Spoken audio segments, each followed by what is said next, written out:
చూడండి, చిన్నప్పుడు మా అమ్మ కూడా ఇలాగే 2 చేతులకి 2 కాళ్ళకి పెట్టి ఇలా కూర్చోబెట్టేది, అన్నం కలిపి నోట్లో తినిపించేది అనమాట. మా సిరికి కూడా నా అంత గోరింటాకు పిచ్చి. అది పెట్టే వరకు తను ఊరుకోలేదు. చూపిసిరి చేతులు.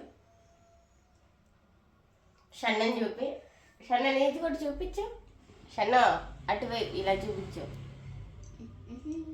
ఫస్ట్ టైం షన్ను అయితే గోరింటాకు పెట్టుకోవడం 2 చేతులకి 2 కాళ్ళకి. తను పుట్టినప్పటి నుంచి కూడా తను ఎప్పుడూ గోరింటాకు పెట్టుకోలేదు. ఇప్పుడే 2 చేతులకి 2 కాళ్ళకి పెట్టించుకుంది. ఎక్కడ కిందకి దిగితే గోరింటాకు పోయిద్దో అని కిందకి దిగనివ్వదు, అలాగే కూర్చోబెట్టేసిద్ది. వాటర్ అయినా ఇంకా ఏమన్నా తినాలన్నా ఎక్కడైనా దురద పెట్టినా కూడా మా అమ్మే వచ్చి గోకేదనమాట. అది తీసే వరకు అక్కడి నుంచి కదలడానికి వీలేదు, అలాగే కూర్చోబెట్టింది బాగా పండాలని. ఫస్ట్ టైం నేను గోరింటాకు బాగా పండించుకుంటున్నా.